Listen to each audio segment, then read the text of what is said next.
Hello students, ये question NCERT 11th chemistry chapter 1 exercise problem 1.14 है। What is the SI unit of mass, how is it defined.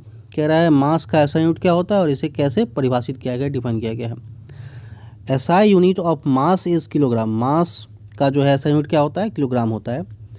ठीक है, अब इसकी definition, ठीक है, तो डेफिनीशन इसका दो मिलता है हमें। अगर पुरानी एनसीईआरटी को में देखें तो उसमें अलग डेफिनेशन है और नई वाली में जो है जितने भी 7 एसआई यूनिट्स हैं, बेसिक यूनिट्स हैं, उन सब को किसी न किसी कांस्टेंट के टर्म्स में एक्सप्रेस किया गया है, किसी न किसी कांस्टेंट के टर्म्स में डिफाइन किया गया है।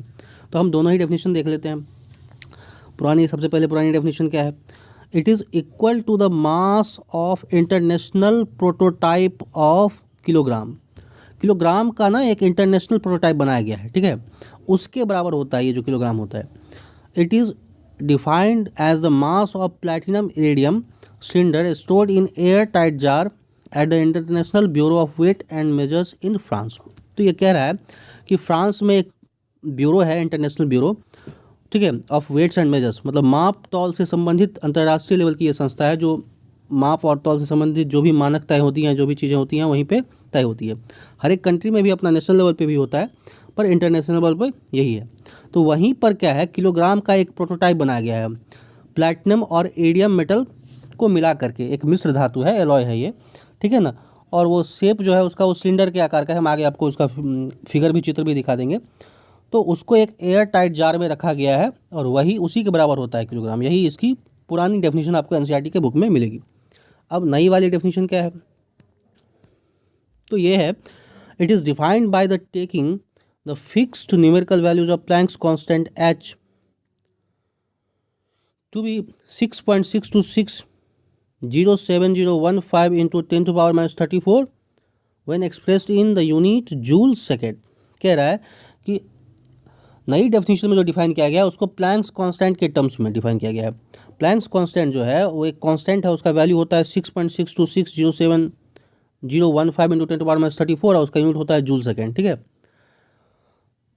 अब सवाल उठता है कि इसमें कैसे एक्सप्रेस किया गया। तो आप देखें, ये जो 1 जूल सेकेंड होता है ना, ये बराबर होता है which is equal to 1 kg metre square per second. अब इसमें जो ये kg है ना, यही kg मास का यूनिट है, ठीक है। तो अगर आप इस वैल्यू को लिख लें, प्लैंक्स कांस्टेंट का वैल्यू जो भी है, एक तरफ kg रख लें, ठीक है, और बाकी चीज़ों को दूसरे साइड ले जाएं तो kg का वैल्यू हमें मिल जाएगा। तो वही उसकी वैल्यू हो गई, वही उसकी आप कहने की डेफिनेशन हो गई, ठीक है। तो इसमें जो ये kg इन्वॉल्व है वही kg है जो ऐसा यूनिट है मास का। Where the metre and the second, आप देखो इसमें मीटर और सेकेंड भी इन्वॉल्व है। अब वो भी तुम जानते हो कि बेस यूनिट ही है, ऐसा यूनिट ही है, तो उसका भी डेफिनेशन तो किसी न किसी कांस्टेंट के टर्म्स में ही होगा, ठीक है। तो वेयर द मीटर जो कि लेंथ का यूनिट है, ऐसा यूनिट है, और एंड द सेकेंड जो कि टाइम का ऐसा यूनिट है, are defined in terms of C and delta nu C S. मतलब मीटर को डिफाइन किया गया है सी के टर्म से। सी होता है स्पीड ऑफ लाइट, वो भी कांस्टेंट है। और टाइम का जो यूनिट सेकेंड है उसको डिफाइन किया गया delta nu C S. C S का मतलब सीजियम मेटल है और न्यू फ्रीक्वेंसी को डिनोट करते हैं। तो डेल्टा न्यू सी एस का मतलब क्या हुआ कि सीजियम की फ्रीक्वेंसी, उसका भी एक फिक्स वैल्यू होता है। अगर आप सेकंड का डेफिनेशन देखेंगे एनसीईआरटी बुक्स में तो आपको मिल जाएगा नया वाला में। तो सीजियम मेटल के फ्रीक्वेंसी के टर्म्स में सेकंड को डिफाइन किया गया, ये इसका मतलब है। थोड़ा सा समझने में डिफिकल्टी हो सकती है आपको, क्योंकि थोड़ी सी चीज़ें, कई चीज़ें जो है हायर लेवल की चीज़ें हैं इसमें इन्वॉल्व हैं। तो खैर समझ में आया ना आया, आपको अगर एग्ज़ाम में पूछ दे तो आपको यही आंसर लिखना है, नया वाला डेफिनेशन लिखना है एग्जाम में, क्योंकि एनसीईआरटी की नई बुक में ये वाली मिलती है। पुराना वाला भी कई लोग पढ़ाते हैं तो इसलिए मैंने दिखा दिया कि देख लो, दोनों है, कंफ्यूज नहीं होना है, ठीक है। मैं अब आपको उसका फिगर भी दिखला देता हूँ कि कैसा होता है। अब देखें, ये जो हमारे सामने है ये पुरानी वाली एनसीईआरटी है, ठीक है, और इसमें हम लोग देखते हैं क्या डेफिनेशन है इसका, ठीक है।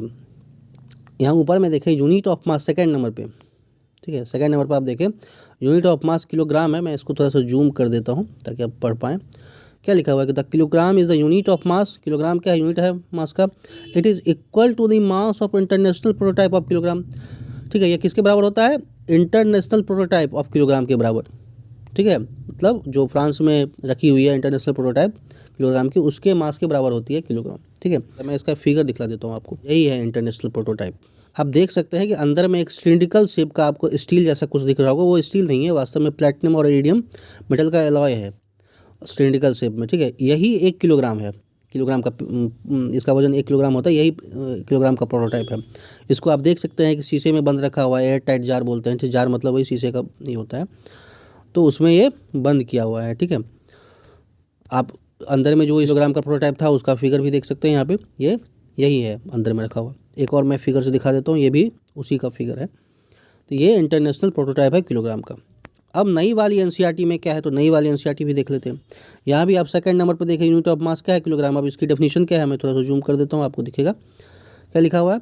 The kilogram symbol KG is the ऐसा यूनिट ऑफ मास, ठीक, is defined by taking the fixed numerical values. इसको कैसे परिभाषित किया गया है, taking the fixed numerical value of the Planck's constant, मतलब प्लैंक्स कांस्टेंट के फिक्स न्यूमेरिकल वैल्यू की सहायता से, ठीक है, जिसको एच से डिनोट करते हैं, टू बी 6.6260701 इंटू 10⁻34, जिसका वैल्यू इतना मैंने अभी पढ़ा है वो है when express in the joule second, जब उसको एक्सप्रेस करते हैं जूल सेकंड में, which is equal to kg metre square per second, जो कि बराबर है kg metre square per second. ये सब मैं पहले चर्चा कर चुका हूँ एक बार, यहाँ रिपीट कर दे रहा हूँ, ठीक है ना, जो कि बराबर 1 जूल सेकंड किसके बराबर होता है, 1 KG metre square per second.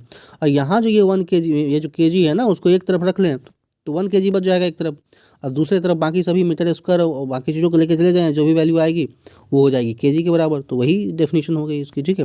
तो अब नई वाली जितनी भी डेफिनेशन है सबको किसी न किसी कांस्टेंट के टर्म्स में एक्सप्रेस कर दिया गया, where the metre and the second are defined in terms of C and delta nu C S. तो ये भी मैंने बताया था कि जहाँ पर मीटर को स्पीड ऑफ लाइट के टर्म्स में और सेकंड को सीजियम मेटल की फ्रीक्वेंसी के टर्म्स में, उसका भी फिक्स वैल्यू होता है, आप इसी में देख सकते हैं नीचे, ठीक है, लिखा हुआ है, ठीक है।